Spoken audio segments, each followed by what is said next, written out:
हमारे जीवन की व्यवस्थाओं को समझाते हुए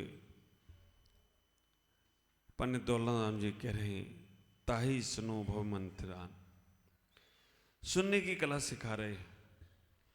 पद्म नंदी आचार्य पंचविंशति काय में कहते हैं, तत्प्रीति प्रीति चित्तेन एन वार्तापि सुता निश्चित ने भावी वे भावी निर्वाण भाजनम। अगर केवल तुम्हारे पास सुनने की कला है तो आप भव्य जीव हैं, और भव्य जीव ही निर्वाण को प्राप्त हो सकता है। ताही सुनो भविथ नान, पहले उन्होंने कहा सुनो, सुनने की कला है तो तुम भव्यता को प्राप्त होगी, और सुनेगा वही जो भव्य होगा। अभव्य नहीं सुनता है। लेकिन आज हम भव्य की चर्चा और अभव्य की चर्चा नहीं करेंगे, मंत्र की चर्चा नहीं करेंगे, हम चर्चा करेंगे सुनने की कला। तो आप विचार करके रखना, सुनने की कलाओं को हमें बहुत जीवन में लाना है। आपको एक उदाहरण वो मालूम होगा, एक राजा के पास एक मूर्तिकार पहुंचा। मूर्तिकार के पास 3 मूर्तियां थी। तीनों मूर्तियों का जब रेट राजा ने पूछा, इसकी राशि क्या है, इसका क्या देना पड़ेगा, वो मूर्तिकार ने एक मूर्ति की राशि केवल 1000 रुपया बताया, दूसरी मूर्ति की राशि 10,000 बताया, और तीसरी मूर्ति की राशि 1,00,000 बताई। तीनों मूर्ति मिट्टी की हैं और तीनों मूर्तियों की एक ही शकल है, एक ही जैसी है, एक ही हाइट है, कुछ भी अंतर नहीं दिख रहा है। राजा को लगा कि ये क्या मूर्ख समझ रहा है मुझे। राजा ने कहा, तीनों मूर्ति एक जैसी ही दिख रही हैं, ना इनमें कोई अंतर है, ना कोई इनमें हाइट में अंतर है, ना इनके रंग रोगन में अंतर है, फिर इनकी एक की कीमत केवल 1,000, एक की कीमत 10,000 और एक की कीमत 1,00,000 रुपया। ख्याल करना, राजा ने पूछ लिया कौतूहलवश कि आप इन तीनों मूर्तियों की अलग अलग कीमत क्यों बोल रहे हो, इनमें है तो कोई अंतर नहीं। उस मूर्तिकार ने कहा, सम्राट इसमें बहुत अंतर है, इन तीनों मूर्तियों में बहुत अंतर है। उन्होंने कहा, मुझे दिखता नहीं है। उन्होंने कहा, अभी दिखाता हूं। एक धागा मंगाया और धागा मंगाकर एक कान में डाला मूर्ति के। जैसे ही वो धागा कान में डाला, यहां से गया और कहां से निकला, इस कान से निकल गया। हा? आप विचार करके रखना, इस कान से डाला और इस कान से निकल गया। इस मूर्ति की कीमत कितनी थी? 1,000 रुपया। एक दूसरी मूर्ति में धागा डाला, यहां डाला और कहां से निकल गया, मुंह से निकल गया। इस कीमत की कितनी थी? 10,000। और तीसरा धागा यहां से डाला, कहां गया वो? पेट में चला गया। इस मूर्ति की कीमत कितनी थी? 1,00,000 रुपया। मुझे लगता है राजा भी आप ही लोग रहे होंगे और मूर्तिकार भी आप ही रहे होंगे, क्योंकि आपको पूरा का पूरा मालूम है। तो आप विचार करके रखना, ये जो उदाहरण, ये जो रूपक दिया गया, ये जो आपको दृष्टांत दिया जा रहा है, ना वो कोई राजा था, ना कोई मूर्तिकार, ना कोई मूर्ति। हम ही राजा हैं, हम ही मूर्तिकार हैं और हम ही मूर्ति हैं। आप विचार करके रखना, आप लोग इतना प्रवचन सुनते तो टनवर, ग्रहण करते कणवर, आचरण ग्रहण करते मनवर, और आचरण नहीं करते हो कणवर। टनवर सुनते हो, मनवर टन बड़ा होता है या मन बड़ा होता है? टन। तो सुनते टनवर, ग्रहण करते मनभर, और आचरण करते नहीं करणवर। कैसे काम चलेगा? आप विचार करके रखना, जितना जिनेंद्र भगवान ने हमें सुनाया है ना, जिनेंद्र की दिव्यदेशना में जितना खिरा है उतना हम ग्रहण नहीं कर पाए। उनने जितना प्रवचन दिए, जितनी दिव्यदेशना खिरी, उस टन भर में मन भर ही ग्रहण कर पाए, और उसमें भी कण भर ही हमारे आचार्यों ने लिख पाए। कण पर एक अंश लिख पाए हैं। अभी द्वादशांग पूरा हमारे पास लिखा ही नहीं है। जिनेंद्र भगवान की वाणी द्वादशांग रूप खिरी, और आप विचार करके रखना द्वादशांग कितना बड़ा होता है। अगर इसका अनुमान लगाना है, अनुमान देखना तो बहुत दूर, अनुमान लगाना है तो हम ऐसे लगा सकते हैं। सर्वार सिद्धि के देव 33 सागर तक द्वादशांग की चर्चा करते हैं। सर्वार सिद्धि के देव हैं, 33 सागर तक द्वादशांग की चर्चा करते हैं और एक चर्चा द्वारा नहीं करते हैं। फिर भी 33 सागर कम पड़ता है उन्हें इस चर्चा को करने में। और 33 सागर समझते कितना? एक सागर को अगर ढूंढने जाओगे तो जो तुम्हारे ये समुद्र अमुद्र हैं जितने, ऐसे हजारों लाखों समुद्र हो जाएं। वैसे तो मेरे गुरुदेव आचार्य भगवान पुष्पदन सागर जी महाराज कहते हैं कि महासागर में जितना पानी है, सागर की उपमा बताते हुए ग्रंथों में भी आया है। 2 को इस गड्ढा खोदो, उसमें बाल डालो, मेमने के डालो, फिर निकालो, फिर 100 साल में एक बार निकालो। ऐसा करते करते अद्धा पल होगा, व्यवहार पल होगा, तब फिर जाकर सागर होगा। मेरे गुरुदेव थोड़ा सा और सरल कर देते हैं। प्रशांत सागर या महासागर में जितना पानी है, 100 साल में चिड़िया एक आई, एक बूंद पानी भरी और दूसरी जगह डाल के आई। जितने सागर, जितने साल में वो समुद्र का पानी खाली होगा, 100 साल में आना है, एक बूंद पानी भरना है और डाल के आना है, और फिर दोबारा 100 साल में आना है ना। चिड़िया की 10-12 पीढ़ी बाद आएगी कोई। जब खाली होगा उस समय में जितना समय लगा, उस समय को उतने में समय में गुणा करो, तब कहीं जाकर व्यवहार फल होगा, फिर बाद में अद्धा फल आएगा, फिर जाकर तुम्हारा सागर की व्यवस्था बनेगी।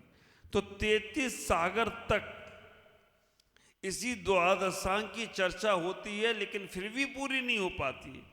तो हमारे पास तो कण भर नहीं, क्षण भर ही आया है ज्ञान। बिल्कुल निम्न राय के बराबर भी हमारे पास ज्ञान नहीं है। इसकी चर्चा कितनी की जाती है। तो विचार करके रखना, संसार में ऐसे अनादिकाल से जीव पड़े हुए हैं जो यहां से सुनते हैं और यहां से निकाल देते हैं। वो व्यक्ति, दूसरे व्यक्ति ऐसे भी हैं संसार में, सुनते यहां से है और मुख से निकाल देते हैं, याद कर लेते हैं और याद करने के बाद वो दूसरों को सुनाना शुरू कर देते हैं। तीसरे वो लोग हैं जो यहां से सुनते हैं और अपने जीवन में उतार लेते हैं। ख्याल करो, उत्तम प्रवृत्ति के लोग वो होते हैं जो सुनकर अपने जीवन में गुनकर अपने जीवन को गुणानुवाद में बना लेते हैं। सुनकर सुनना है और गुनना है और चुनना है। जब सुनोगे, गुनोगे, चुनोगे, तभी लोग तुम्हें चुनेंगे। और आप सुने और यहां से सुनकर यहां निकाल दिया तो कैसे काम चलेगा? सुनो, मुख से गुनो और फिर उसको जीवन में चुनो। सुनना सम्यक दर्शन है, गुनना सम्यक ज्ञान है, चुनना सम्यक चारित्र्य है।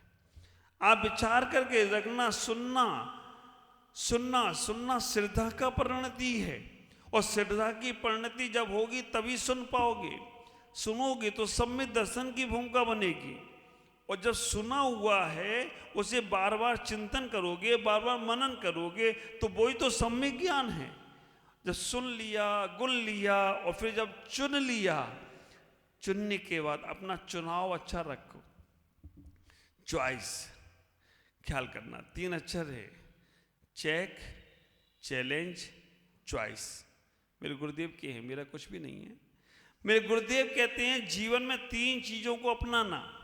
सबसे पहले चेक करो, फिर चॉइस करो, फिर हर चैलेंज को स्वीकार करो।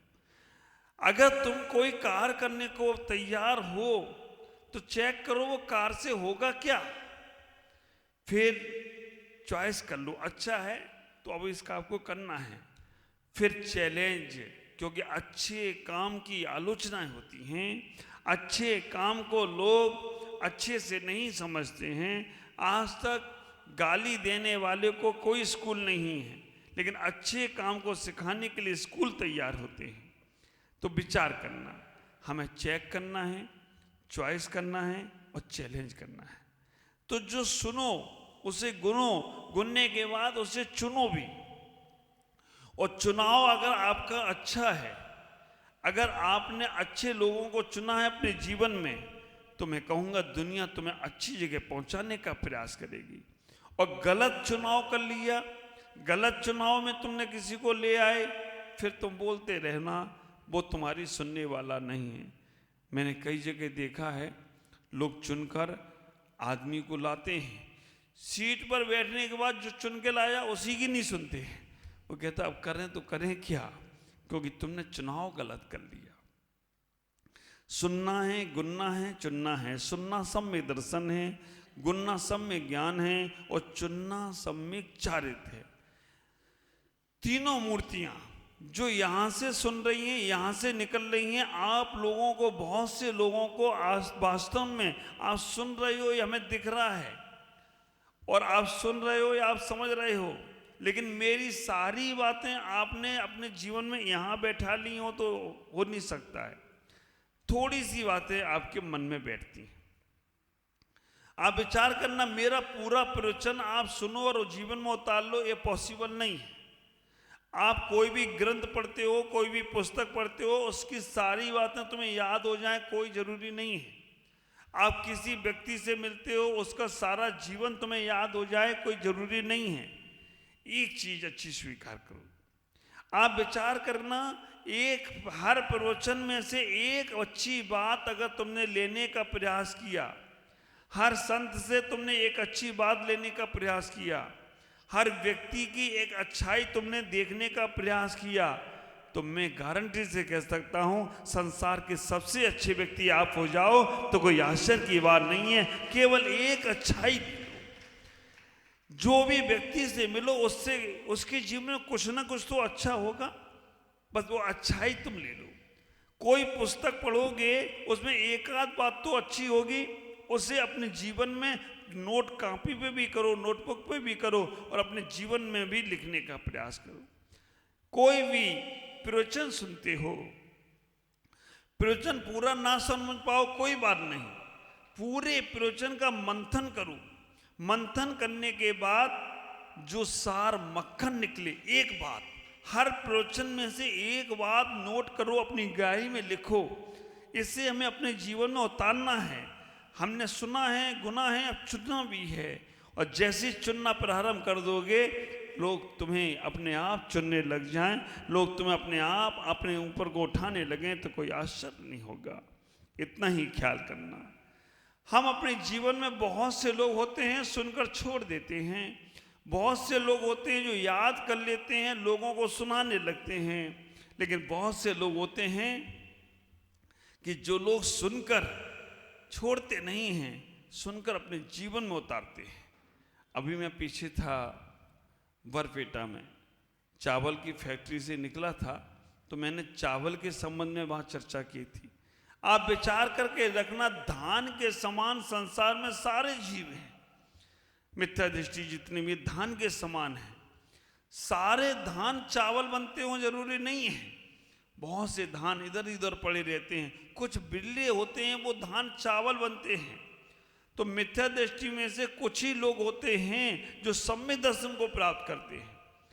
सारे सम्यक दृष्टि वृत्ति बन जाए ये जरूरी नहीं है, सारे सम्यक दृष्टि वृत्ति बने जरूरी नहीं है। कुछ सम्यक दृष्टि, कुछ मिथ्या दृष्टि दिखावा भी करते हैं। चावल पहले धान के रूप में होता है, दूसरी परिणति उसकी चावल की चावल के रूप में होती है, तीसरा सादा चावल होता है पका हुआ वही, लेकिन तीसरी परिणति पुलाव के रूप में होती है, चौथी खिचड़ी के रूप में होती है, पांचवी खीर के रूप में होती है, छठवीं पूजा की सामग्री के रूप में होती है, और सातवीं तिलक लगाने के बाद चावल लगा देते हैं, वो भी परिणति चावल की ही होती है। आप विचार करना, इनमें चावल में कौन से चावल हो, आप पहले समझ लो फिर बताना। मिथ्या दृष्टि, जिसको संसार का, भगवान का कुछ भी रास नहीं आ रहा है, वो धान के समान है। जैन कुल में जन्म ले लिया है, वो सादा चावल है, लेकिन दिखावे में जा रहा है। गले में चैन हो तो बार बार खुजली यही मचती है, कोई देख ले एक बार मेरी चैन है, है ना, नई साड़ी पहन के आए तो बड़ी स्टाइल में चलना पड़ता है कि कोई देख ले कि कल्फ वाली साड़ी पहन के आए हैं।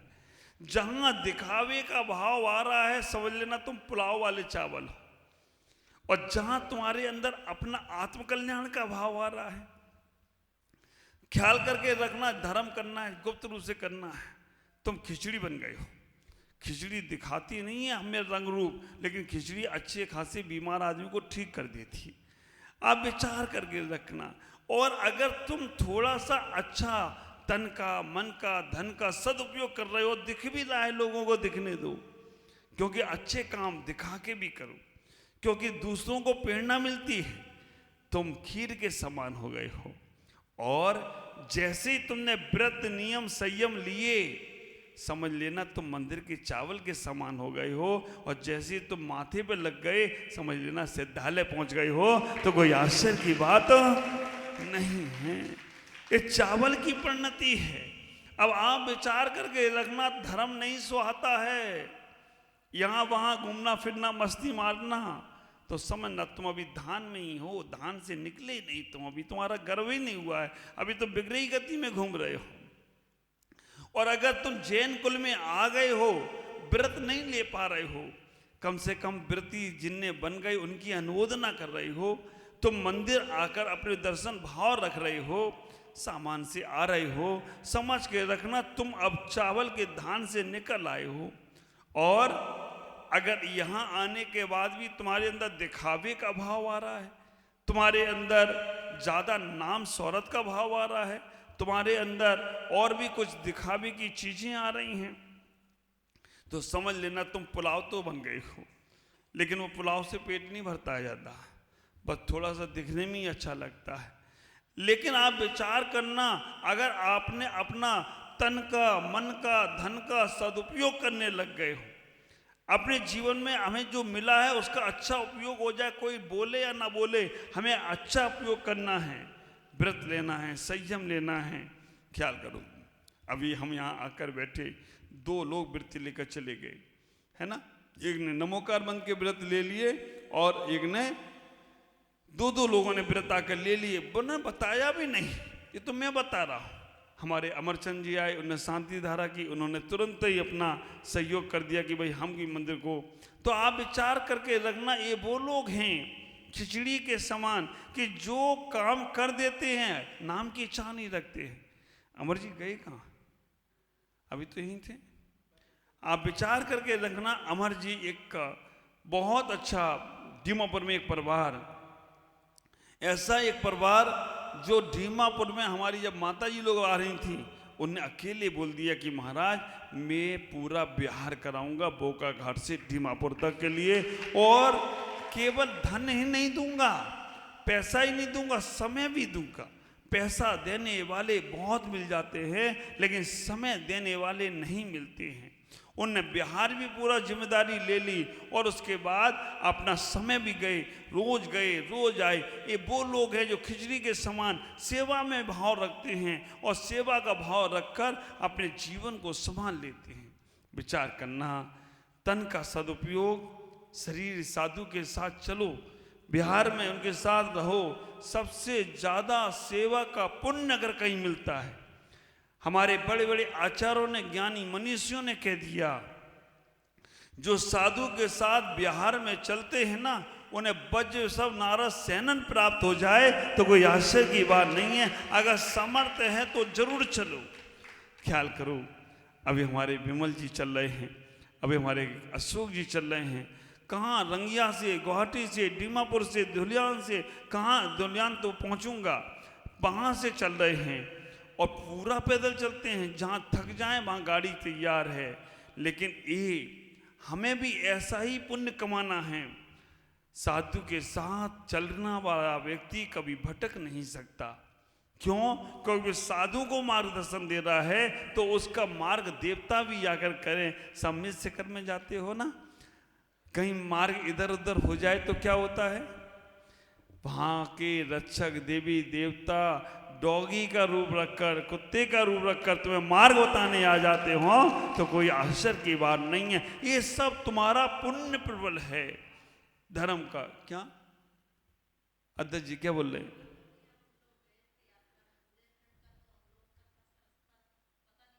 तो सब मालूम पड़ा, आ गया।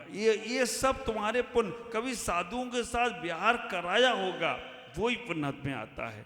हमारे पास समय है, हमारे पास समय है, हम उसका सदुपयोग करने का प्रयास करें। हम कभी ठोकर खाएंगे नहीं, उजाले में तो छोड़ो, अंधेरे में भी ठोकर नहीं खाएंगे अगर गुरुओं का आशीष हमें मिल जाया करता है। जो समय तुम्हें निकलता हो चलने का प्रयास करो। बिहार में ही सही भक्त की पहचान होती है। ख्याल करो, अपने यहाँ आए, महाराज की जय जय करी, महाराज का गुणानुवाद किया, महाराज की पूजा करी, और महाराज जैसे ही अपने शहर से बाहर निकले, टाटा बाय बाय करके अपन घर में आ गए। कैसे काम चलेगा? तुम्हारा साधक अगर बाहर जा रहा है, हाँ अब बिजी हैं, घर में अकेले ही हैं। पहले तो संयुक्त परिवार होते थे, एक एक घर में 10 12 20 25 होते थे। पहले का सूत्र था ना, 10-5 बच्चे घर में होते हैं अच्छे, 10-5 बच्चे घर में होते हैं अच्छे। फिर जब इंदिरा गांधी आई तो उन्होंने कहा हम 2 हमारे 2। मोदी जी आए, उन्होंने कहा शेर जैसा एक ही अच्छा। और अभी एक ट्रैक्टर पे लिखा था, ना बच्चा ना बच्ची, नींद आई अच्छी। तो आगे से तुम और जाने वाले हो गड्ढे में। ख्याल करके रखना, हमें यहाँ से निकलने का प्रयास करना है। साधु के साथ आहार में व्यवहार में साथ जरूर देना चाहिए। जिन महिलाओं के पास समय हो उनको बोलना चाहिए, सासू माँ आप जाओ, मैं बहू हैं घर में संभाल लूँगा। सासू माँ का बेटा आप चले जाओ, थोड़े दिन महाराज जी के साथ माता जियों के साथ रह जाना। पुरुष प्रयास करना है, हमें अपने जीवन में सुनकर उस आचरण में उतारने का प्रयास करें। तो हम इतना ही ख्याल करेंगे कि जब भी हमारा कहीं साधुओं के साथ समागम होता है, विशेष विशेष पुण्य इसी में लगने का प्रयास होता है। हम अपने जीवन को, पुरुष वर्ग भी हैं, व्यापार बिजनेस चलता ही रहेगा, ये कभी बंद होने वाला नहीं है। घर में बेटा है तो बेटे को बोलो बेटा तुम संभालो, हमें थोड़ी दिन महाराज की सेवा करने दो। घर में अगर बेटा जा सकता है, जाओ बेटा मैं चल नहीं सकता हूँ, मैं संभाल लूँगा व्यापार, जाओ तुम बेटा, हमने धन तो बहुत कमा लिया, अब थोड़ा पुण्य भी कमा के आ जाओ। ख्याल करो, हमारे अशोक जी बाबूजी की दोनों बेटियों ने, राजेश और अरविंद ने कह दिया बाबूजी आप लगो धर्म ध्यान में, हम पैसा कमा रहे तुम पुण्य कमाओ। ख्याल करो, कहीं ना कहीं कोई ना कोई साधु से आप भी जुड़ने का प्रयास करो। ये मनोज आ गया है, अब विचार करना, इसने भी कह दिया महाराज मम्मी को लेके जाओ कलकत्ता तक, कोई दिक्कत की बात नहीं है। और आप ख्याल करना, माँ तो मेरे पास आकर रह रही है, लेकिन ये मनोज भी बीच बीच में कहाँ पर 3-4 बार चक्कर लगा लिए। माँ थी तो आया, माँ नहीं होती तो नहीं आता, पता नहीं कहाँ के कहाँ रहता। ख्याल करो, ये सब पुण्य की बिसारत है। जब तक तुम, और धन देने वाले धन देकर फ्री हो जाते हैं, धन से प्रभाव ना करो। सुन रहे हो तो तन से प्रभाव ना करो, साधु का साथ दो। हमारे मिंटू भाई भी हमारे पास हर जगह आए, दीमापुर तक भी आए। ख्याल करके रखना, पूरा बिहार ही कराने का प्रयास करते, और जहाँ मौका मिलता है वो, और उन्होंने अपने अपने बेटे को भी लगा रखा है साहिल को, कि महाराज इसका भी कल्याण हो। इसका 2 कल्याण होना, या तो शादी वाला कल्याण हो, या नहीं तो आपके साथी वाला कल्याण हो जाए, तो कोई आश्चर्य की बात नहीं। कुछ तो करो महाराज, इसका आएगा, समय आएगा। अभी राजेश भाई का बेटे का, साहिल का हुआ, इनके भी बेटे का होगा। ख्याल करो, हमें इतना ही ख्याल करना है, इतना ही सोचने का प्रयास करना है। तन से हम साधु के साथ व्यवहार में चलें, हमें वज्र सब नारद से अनंत प्राप्त होगा। मन से हम नहीं चल सकते हैं, लेकिन साधु के गुणानुवाद करें, धर्म के गुणानुवाद करें, धर्म के गुरुओं की गुणों की चर्चा चारों तरफ फैलाए। जिनके मन में कभी धर्म के प्रति प्यास ना हो उनको भी लगे, हाँ जरूर धर्म करना चाहिए। बस सुंदर सा उदाहरण मेरे गुरुदेव सुनाते हैं। भगवान महावीर स्वामी के समोसण में राजा सैनिक जब देखने सुनने के लिए गए, राजा सैनिक जब भगवान महावीर स्वामी के समोसण में पहुंचे हैं, अच्छा बाबूजी इधर बैठे हैं, हम यहाँ देख रहे थे, आए इधर से थे, गए कहाँ, यहाँ बैठे। हाँ गर्दर की सीट तो इधर ही होती है, बाकी को पब्लिक तो इधर ही बैठने वाली। तो भगवान महावीर स्वामी के समोसण में राजा सैनिक जब सुनने के लिए गए, और उन्होंने प्रवचन सुना। वो अपनी माँ को भी ले जाना चाहती थी, लेकिन माँ विश्राम में थी। तो वो वहाँ से भगवान के संबोधन में सुनने के बाद जब वापस आई, वापस आकर अपनी माँ से कहा, माँ हमने महावीर भगवान के तीर्थंकर, अंतिम तीर्थंकर भगवान महावीर स्वामी के संबोधन में जाकर आया हूँ, और वहाँ मैंने इतना वैभव देखा, उनकी वाणी इतनी सुंदर। माँ ने कहा, रुको बेटा, अभी मत बोलो, अभी मत सुनाओ मुझे, कल जब राज दरबार लगे तब राज दरबार में सुनाना। माँ से पूछा, क्यों माँ? नहीं बेटा, अगर तुम केवल मुझे यहाँ सुनाओगे तो मुझे ही मालूम पड़ेगा कि उनका क्या वैभव था, उनकी वाणी में क्या चमत्कार था, उनकी वाणी क्या अतिशयकारी थी, कैसे जगत कल्याणी थी, कैसे लोगों का कल्याण करती उनकी वाणी। आज बताओगे तो मुझे ही मालूम पड़ेगा। महल में सब जब बैठे हो, राज दरबार लगा हो, तब बताना। अगले दिन जब राज दरबार लगा और राज दरबार में भगवान महावीर की दिव्यदेशना को राजा सैंडिक ने जगत को सबको बताने का प्रयास किया कि तीर्थंकर महावीर स्वामी जो एक इंद्रिय से लेकर पंच इंद्रिय तक के जीवों के कल्याण की उनकी वाणी है, उनका जीवन इस प्रकार का है, उनका वैभव देखे ही बनता है, और हर जीव के लिए हित मित वाणी होती है। इतनी प्यास पैदा कर दी, जो लोग मिथ्या से मिथ्या दृष्टि थे उनके मन में भी आ गई, कुछ हो या ना हो, एक बार जरूर जाना है समोसरण में। और जैसे ही वो लोग सब समोसरण की ओर बढ़ने लगे, आपको आश्चर्य होगा, समोसरण में जब पहुंचते हैं, मानस्तंभ देखकर उनका मान गल जाता है और उन्हें सम्यक दर्शन की प्राप्ति हो जाए तो कोई आश्चर्य की बात, सम्यक दर्शन की प्राप्ति होती है। आप भी तन से सेवा करते हैं, साधु के साथ व्यवहार करा के, साधु की बह्यावृत्ति करके, साधु को आहार दे के, और मन से सेवा क्या करते हैं कि आप गुरुओं की वाणी को, जिनेंद्र की वाणी को जन जन तक फैलाते हैं। आपके जैनेतर समाज के दोस्त हैं, आपके व्यापारी हैं, आपके और भी लोग हैं, उन्हें जैन धर्म के बारे में बताओ, जैन गुरुओं के बारे में बताओ, डरो मत। तुम्हें लगता है कि बताएंगे कुछ गलत बोल देंगे, गलत सुनने की ताकत रखो तभी सही हो पाओगे। अगर गलत हर वक्त मीठा मीठा खाओगे ना तो शुगर हो जाएगी। इसलिए नमकीन भी खाने की आदत रखो, हमेशा प्रशंसा ही होती रहे ऐसा नहीं, कभी तुम्हारी आलोचना भी होगी, और आलोचना तो उसी की होती है ना, है ना। निंदा जिंदा की होती है, मुर्दे की तो प्रशंसा ही होती है। आज तक मुर्दे की किसी ने निंदा करी? मुर्दा के बाद तो लिख देते स्वर्गीय फलाने फलाने चंद। आज तक कोई नरक गए ही नहीं, आज तक नहीं कोई नरक गया, वो तो नरक ही तो जिंदा में ही रहता है, मरने के बाद तो स्वर्गीय हो ही जाएगा। तो निंदा तो जिंदा की होगी, मुर्दे की नहीं। इतना ही विचार करना, हम अपने जीवन में उन तक जन जन तक जैन धर्म की बातों को पहुंचाएं, उन्हें वैज्ञानिक तरीके से समझाएं। रात्रि का भोजन जैन धर्म में कहा गया नहीं करना। उसका रीजन डॉक्टर भी बोलते हैं कि अगर हमने नींद सोने से 6 घंटे पहले भोजन नहीं किया तो हमारा पेट में भोजन पचेगा नहीं। आप विचार करना, हमारे यहाँ जो जैन धर्म में पानी छान कर बताया गया, आज साइंस भी इस बात को बोलता है, घर में तुम्हारे एक्वागार्ड लगा हुआ है, छान कर पानी लेना, सब चीज़ें वैज्ञानिक तौर तरीके से तुम्हारे जैन धर्म की हर बात को बिल्कुल विज्ञान के तरीके से कहा गया। मंदिर देव दर्शन का भी एक वैज्ञानिक तरीका है। आप विचार करना, मंदिर दर्शन करने आ रहे हो, ये भी हमारे आचार्यों ने कहा है।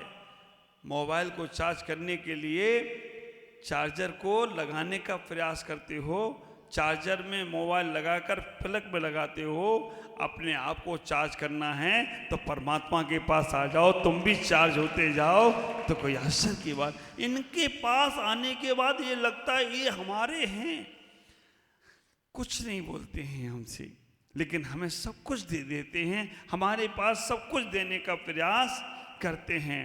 देते हो बाबा, आपकी कृपा बरस रही है। ये भजन बहुत अच्छे अच्छे महाराज लोग माता जी लोगों को आते हैं, हमको तो नहीं आते भजन, लेकिन आप विचार करके रखना, देते हो बाबा, आपकी तो कृपा बरस रही है। कितना बाबा देते हैं, कितना देख ही लेते हैं ना आपको, तो बस आपकी नैया पार हो जाती है। ख्याल करना, मन से सेवा करो। मन से सेवा ना कर पाओ, तन से गुरुओं से ना जुड़ पाओ, कोई बात नहीं। हमारे पास शरीर साथ नहीं देता है, शरीर स्वास्थ्य साथ नहीं है, हम तन से नहीं जुड़ पाओ। मन से गुरुओं की सेवा करो, मन से जुड़ने का प्रयास करो। मन से बिना जुड़ पाओ तो धन से जुड़ने का प्रयास करो। हमारे पास अच्छा धन है, हम कभी अच्छे काम में लगाने का प्रयास करो। अभी बगई गांव का ये भवन बनना है। सुरेंद्र जी बोलते हैं महाराज रुक जाओ यहाँ पर, सुनील भाई बोलते हैं रुक जाओ महाराज यहाँ पर। भले हमारे अभी सुनील जी का स्वास्थ्य ठीक नहीं है, लेकिन फिर भी 2 बार रोज आते मेरे पास, शर्मिला बहन उनको लेके आ जाते हैं कि महाराज जी इनको आशीर्वाद दो। पहले दिन तो आए, वो रोने ही लग गए कि महाराज मैं नहीं आ पाया आपके पास, लेकिन मुझे बहुत दुख है। आप विचार करना, आप सबकी भावना है। और हमारे गुवाहाटी के अध्यक्ष महावीर जी गंगवाल, उनकी भी इच्छा है कि बगई गांव में मैं कुछ करूं और बगई गांव के भवन को मैं और आगे से आगे बढ़ाने का प्रयास करूं। उनका भी भावना है। हम जब वहां से चले थे, उन्होंने कहा महाराज जी मैं बगई गांव आऊँगा और बगई गांव में जो भवन बन रहा है उस पर मुझे सहयोग करना है, और कम से कम 1 तल्ला 1 मंजिल तो मैं अपने उस चंचल लक्ष्मी को लगाकर बनाने का प्रयास करूँ। आप उनके पास जाएंगे तो जरूर वो तुम्हारी सुनेंगे। हमारे गुवाहाटी के 2 ही रत्न ऐसे हैं, आनंदीलाल रतन प्रभा और महावीर जी गंगवाल। अगर ये दोनों की दृष्टि इधर पड़ जाए तो तुम्हारा भवन तो छोटा सा है, इससे बड़े बड़े भवन बना दें तो कोई आश्चर्य की बात नहीं। आपको जाना पड़ेगा। इतना ही विचार करके रखो, धन का सदुपयोग करो। साधु के साथ व्यवहार जब होता है, हमें मालूम है, हमारे बाबूजी को मालूम है कि बिहार में कितनी आवश्यकता पड़ती, और हमारे बाबूजी भी कभी नहीं किसी को बोलते और हम भी कभी किसी को नहीं बोलते, लेकिन करने वाले बाबूजी के पास पहुंचा देते हैं कि महाराज जी को आप बिहार करा रहे हो, ये सहयोग मेरा बिहार में लगा देना, इतना मेरा बिहार में सहयोग कहीं भी लग जाए तो लगा देना। और बाबूजी भी कहाँ से व्यवस्था बनाते हैं, कैसे व्यवस्था, कहीं 1% भी तकलीफ नहीं होने देते हैं, और सारी व्यवस्था आगे से आगे होती चली जाती हैं। तो ख्याल करना, जितना सुन रहे हो उतना गुनो, और गुनने के बाद उसको चुनने का प्रयास करो। हमें दूसरे नंबर की मूर्ति बनना है तो मुख से प्रशंसा करते हैं, तीसरे नंबर की मूर्ति बनना है तो हमें अपने आचरण में उतारने का प्रयास करते, और बिना आचरण में उतारे तुम्हारा कल्याण होगा नहीं। बिना तुम्हारे एक कदम चले साया बनकर सब साथ चलें, इसके भरोसे मत रहना। साया बनकर सब साथ चलें, इसके भरोसे मत रहना। अपने व्हीकल अपने रहें, इसके भरोसे मत रहना। सूर्य के मंदिर सफर पर प्रतिदिन चलना पड़ता है, बैठे बैठे दिन बदलें, इसके भरोसे मत रहना। बैठे बैठे दिन बदलें, चलना तो पड़ेगा। बाहर चलोगे तो पदार्थ मिलेंगे, अंदर चलोगे तो परमार्थ मिलेगा।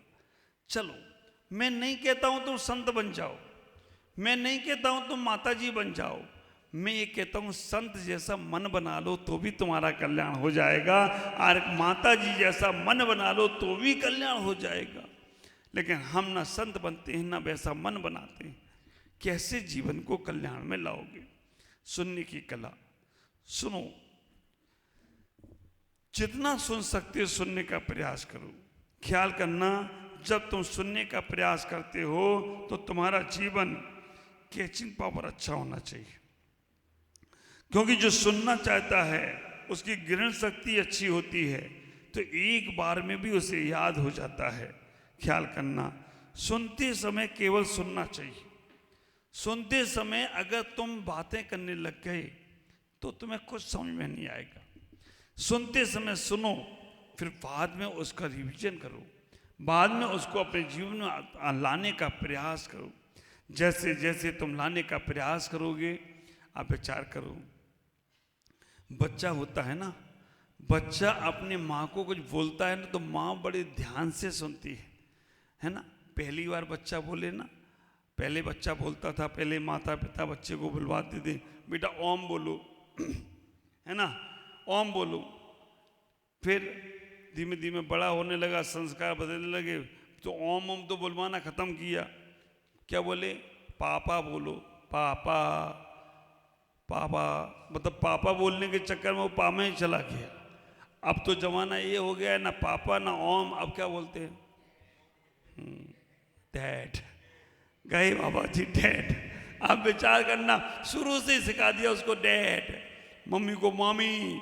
अब आप ये बोलना सिखाओगे तो डैड में जाएगा। इसलिए हम शुरू से उसे बोलते हैं, जब वो छोड़ा था बोलता बड़े ध्यान से सुनते हैं। ऐसा ही हमें अपने जीवन में लगाएं।